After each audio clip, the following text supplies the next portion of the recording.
Puji Tuhan, haleluya. Kita ada karena anugerah Tuhan, kita ada karena kebaikan Tuhan yang luar biasa, nyata terjadi dalam kehidupan kita. Hari ini kita akan sama-sama kembali belajar kebenaran firman Tuhan, yang dimana firman Tuhan ini dapat menguatkan kita, dapat menjadikan kita pribadi yang tangguh di dalam Tuhan. Resilient, saya tangguh di dalam Tuhan. Hari ini kita akan sama-sama belajar dalam suatu kisah yang luar biasa, yang dimana kita akan sama-sama belajar dari kisah Daud itu sendiri, ya, yang terdapat dalam 2 Samuel pasal 5 ayat 19 sampai 25. Namun sebelum itu kita akan lihat terlebih dahulu bagaimana latar belakang dari ayat ini. Latar belakang dari ayat ini merupakan kondisi waktu itu Daud baru saja diangkat menjadi raja atas seluruh Israel. Kemudian pada waktu itu dia sudah diangkat Tuhan, ya. Seharusnya pada waktu itu dia mengalami masa-masa kemenangan, tetapi justru sebaliknya, setelah diangkat menjadi raja, orang Filistin datang menyerang Daud. Kita baca 2 Samuel 5 ayat 19, saya bacakan. Bertanyalah Daud kepada Tuhan, apakah aku harus maju melawan orang Filistin itu? Akan kau serahkan mereka ke dalam tanganku? Tuhan menjawab Daud, majulah sebab aku pasti akan menyerahkan orang Filistin itu ke dalam tanganmu.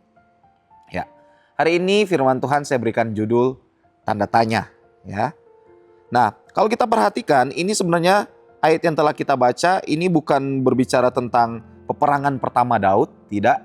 Tetapi kita perlu ketahui bersama bahwa pada saat itu, pada Daud bertanya kepada Tuhan, posisi waktu itu Daud sudah menghadapi begitu banyak pengalaman, terutama dalam peperangan, yang dimana Daud sudah mengalahkan Goliat, ya. Kemudian dia memenangkan banyak peperangan.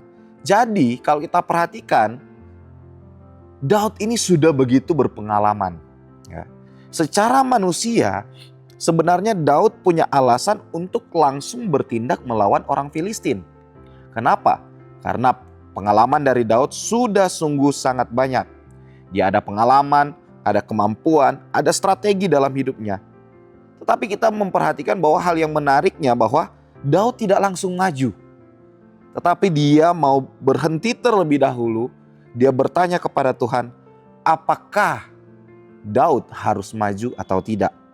Nah, disinilah kita belajar sama-sama dan kita bisa lihat bagaimana Daud itu menggunakan ketopong keselamatan dalam kehidupannya. Kenapa? Karena sekali lagi ketopong keselamatan itu melindungi bagian kepala yang berbicara tentang pikiran. Kalau mungkin pikiran secara manusia, ya, panah api yang iblis bisa taruh dalam kehidupan Daud itu bisa berbicara bagaimana Daud mungkin bisa berpikir bahwa saya langsung maju saja karena saya sudah banyak pengalaman. Tetapi karena dia menggunakan ketopong keselamatan, dia menyadari bagaimana dia harus bertanya kepada Tuhan. Nah, karena sebenarnya hari-hari ini bukan hanya Daud. Banyak orang pun saat ini memiliki pertanyaan-pertanyaan akan hidupnya. Dan dalam mereka bertanya akan pertanyaan dalam hidupnya ini, banyak juga yang tidak menemukan jawaban atas pertanyaan-pertanyaan itu. Namun hari ini kita belajar dari Daud. Dia menemukan jawaban di dalam Tuhan karena dia bertanya kepada Tuhan. Sehingga hari ini kita akan belajar bagaimana kita itu harus bertanya kepada Tuhan. Harus bertanya selalu kepada Tuhan apa yang harus kita lakukan, apa yang menjadi rencana Tuhan dalam kehidupan kita. Karena kalau kita pada akhirnya tidak bertanya kepada Tuhan dan hanya memendam itu, bertanya pada diri sendiri, kemudian bingung, ya, itu akan mengakibatkan kita ada keputusasaan dalam diri, ya. Emosi kita tidak bisa dikendalikan, pikiran kita terlalu menganggap enteng bahkan karena mungkin saya sudah berpengalaman. Dan pada akhirnya apa? Kita tidak berjalan di jalannya Tuhan. Karena apa? Karena kita tidak bertanya kepada Tuhan. Namun hari ini kita akan sama-sama lihat, ya, dan pelajari begitu penting kita bertanya terlebih dahulu kepada Tuhan, sama seperti Daud, ya. Daud walaupun sudah berpengalaman tetapi dia mau bertanya kepada Tuhan. Ada dua hal yang dapat kita pelajari dari Daud. Yang pertama, Tuhan, haruskah aku melangkah? Kalau kita perhatikan di ayat bacaan kita tadi, Daud sebelum dia bertindak, dia bertanya kepada Tuhan. Dia bertanya kepada Tuhan apakah dia harus maju untuk melawan orang Filistin atau tidak. Dan kita bisa lihat bagaimana Tuhan menuntun kehidupan Daud. Daud tidak asal bergerak, padahal kita sudah tahu bagaimana Daud itu sudah pernah menang, sudah berpengalaman. Tetapi Daud sadar pengalaman tidak boleh menggantikan tuntunan Tuhan. Pengalamannya di dalam medan peperangan tidak boleh menggantikan tuntunan Tuhan. Karena kadang keberhasilan masa lalu membuat seorang terlalu percaya diri. Terlalu percaya diri akan dirinya, merasa dia sudah cukup tanpa Tuhan. Dan jujur saja, sering kita jumpai akan orang-orang seperti ini. Padahal, apa saja yang akan terjadi di depan sana, semua masih serba rahasia. 2 jam ke depan saya tidak tahu akan terjadi seperti apa dalam hidup saya.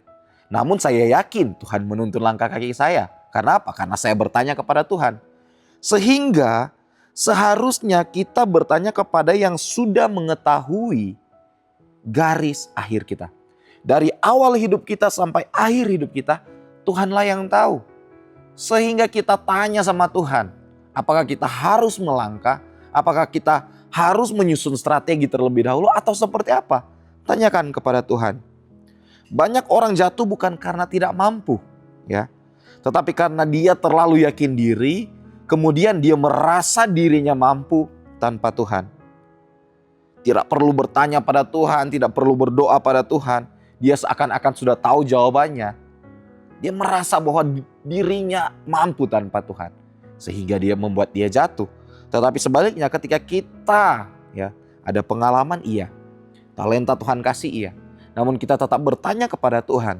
Saya percaya kita akan mengalami kemenangan demi kemenangan sama seperti Daud. Padahal setiap keputusan itu dia harus ada jawaban dari Tuhan, ya. Amsal 3 ayat 5-6 dalam terjemahan Sederhana Indonesia saya bacakan. Percayalah kepada Tuhan dengan sepenuh hatimu dan jangan mengandalkan pemikiranmu sendiri. Mintalah kehendaknya dalam setiap langkah hidupmu, maka dia akan menuntunmu ke jalan yang benar. Tuhan tuntun kita ke jalan yang benar, asalkan apa? Kita bertanya kepada Tuhan, kita bergantung kepada Tuhan. Ya. Kalau kita kaitkan dalam kehidupan kita sekarang, hari-hari ini, kadang orang pilih pasangan tanpa doa, tanpa tanya Tuhan. Ya. Kemudian pindah pekerjaan karena suasana emosi sesaat. Ya. Ambil keputusan tanpa libatkan Tuhan. Banyak orang yang seperti itu. Dan kemudian menyesal. Masalahnya di sini sebenarnya bukan Tuhan tidak peduli akan kehidupan mereka. Tidak. Tetapi mereka terlalu cepat untuk mengambil keputusan mereka sendiri. Tanpa bertanya kepada Tuhan.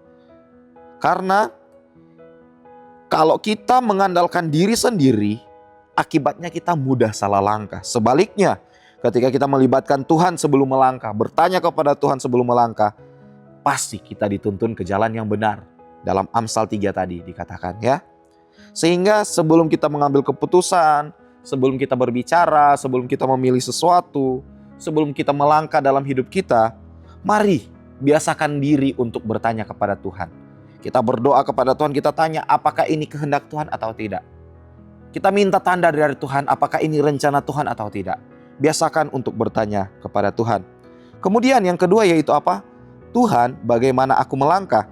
Kita perhatikan 2 Samuel 5 ayat 22-25 saya bacakan.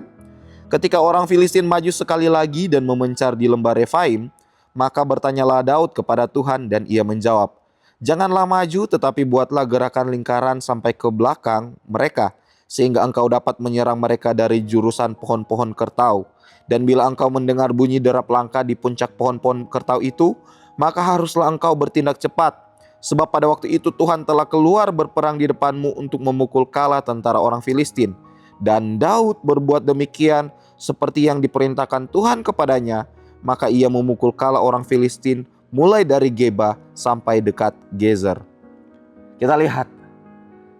Bukan hanya sekedar bertanya kepada Tuhan apakah kita harus maju, apakah kita harus melangkah, apakah ini kehendak Tuhan, apakah ini rencana Tuhan. Bukan hanya stop sampai situ. Tetapi marilah kita belajar ketika kita bertanya kemudian Tuhan jawab. Kita tanya juga ke Tuhan. Bagaimana kita harus melangkah? Bagaimana kita harus bertindak? Sama seperti Daud, dia tanya sama Tuhan, apa yang harus dia lakukan? Dan Tuhan kasih strategi yang luar biasa dalam hidup Daud. Kalau kita perhatikan, menariknya, saat orang Filistin datang lagi, Tuhan memberikan strategi berbeda kepada Daud. Ya, Tuhan berkata, jangan maju seperti sebelumnya. Ya. Jadi peperangan sebelumnya Tuhan suruh Daud maju. Tetapi kemudian ketika orang Filistin menyerang lagi, Tuhan kasih strategi yang berbeda. Jangan maju seperti sebelumnya, melainkan Tuhan kasih strategi yang luar biasa. Artinya apa? Cara lama belum tentu cocok untuk rencana yang baru, untuk musim yang baru. Sehingga penting sekali kita bertanya sama Tuhan bagaimana kita harus bertindak. Daud menang karena mau mengikuti arahan Tuhan.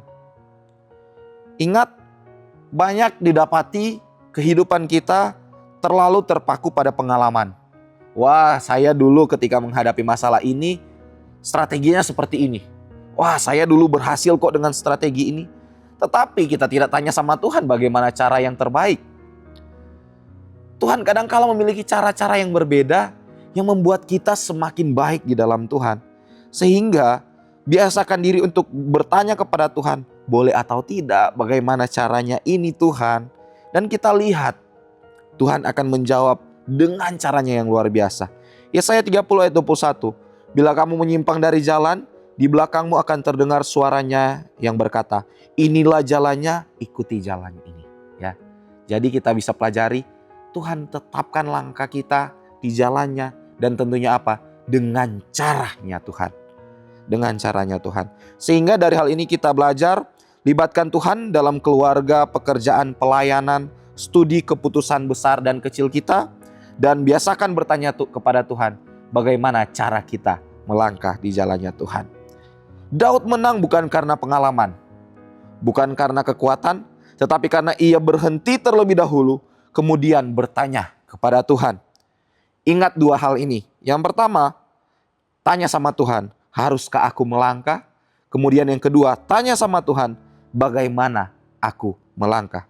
Karena ketopong keselamatan menjaga pikiran kita supaya tidak gegabah, tetapi hidup dalam tuntunan Tuhan. Amin firman Tuhan, Tuhan Yesus memberkati kita semua. Kiranya Bapak Ibu yang telah mengikuti renungan 79, terima kasih karena telah mengikuti renungan 79, kiranya dapat menjadi berkat bagi kita semua. Bapak Ibu saudara-saudari yang ingin didoakan untuk pokok-pokok doa tertentu, ingin menceritakan kesaksian baik mujizat, kesembuhan, pemulihan masalah keluarga dan lainnya, dapat disalurkan melalui chat WhatsApp di nomor 0813 2742 0088. Mari kita satu dalam doa. Terima kasih Yesus, terima kasih Tuhan kembali mengingatkan kepada kami bagaimana kami harus selalu bertanya kepada Engkau Tuhan ketika kami menjalani kehidupan kami, ketika kami mengambil keputusan. Karena kenapa Tuhan? Karena kami percaya rancangan-Mu, jalan-Mu lah yang terbaik dalam kehidupan kami Tuhan. Biar Engkau selalu menuntun hidup kami Tuhan, langkah kaki kami. Biar Engkau terus menuntun ya Tuhan sesuai dengan rencana-Mu dan kehendak-Mu dalam hidup kami Yesus. Terima kasih Yesus, terima kasih Tuhan. Biarlah kiranya keluarga GPD El Shaddai Magelang hendak mengagungkan Engkau ya Allahku, ya Raja. Dan biarlah kami semua hendak memuji nama-Mu untuk seterusnya dan selamanya. Setiap hari kami keluarga GPD El Shaddai Magelang hendak memuji Engkau dan hendak memuliakan nama-Mu untuk seterusnya dan selamanya. Terima kasih Yesus, terima kasih Tuhan, kehendak-Mu yang jadi atas kami. Dalam nama Yesus, haleluya, amin.